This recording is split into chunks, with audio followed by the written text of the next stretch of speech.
Sure. Hi, Mr. Torre. Brian Kelly, lifetime Yankee fan. So God bless you. Thank you for all the memories.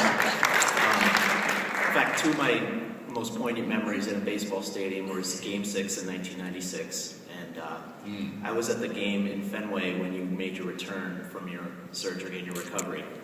And I was going to ask you, aside from that, could you tell us what's your most poignant memory in a baseball stadium? Well, 96, I mean, that's the ring I wear. It's the first one. I went through my whole career without, getting to a World Series other than buying a ticket anyway.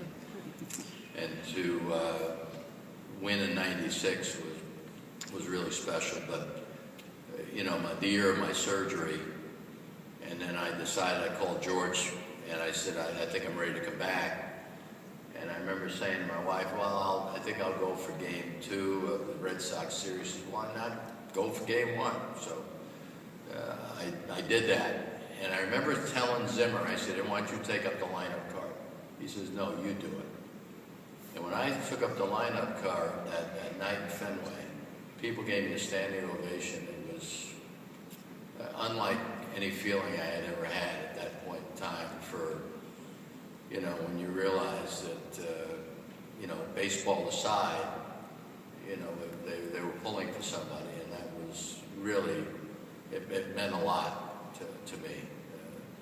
But that was great, and that memory, and of course, I had so many,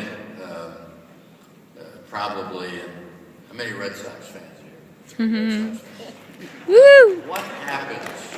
Let me just ask you. Of course, nobody has thanked me for their World Series ring. I blew a 3-0 lead.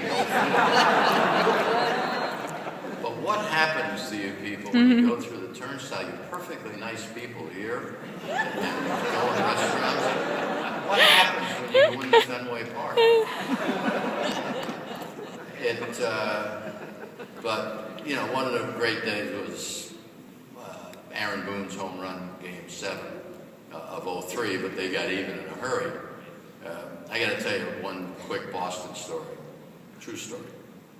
Truth is funnier sometimes than making up a story. But we're staying at a hotel in Boston, the last game of the series, coming down the elevator, a guy gets on with his wife, and he said, he's looking, he says, "You Joe Torre?" I said, "Yeah." He says, "We're going to beat you tonight." I said, "Well, I hope not." I said, "But if you do, you do." Continuing down the elevator, just the three of us are on the elevator. And I know something else is coming. And he says,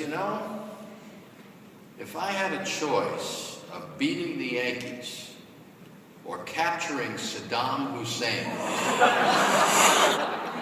I would pick beating the Yankees. And he got the door opened, he walked out, and he sort of stunned. True story. And realize how many Red Sox fans we had on my club. I had Manny. Remember that? I had Manny in L.A. I think many of us could keep talking.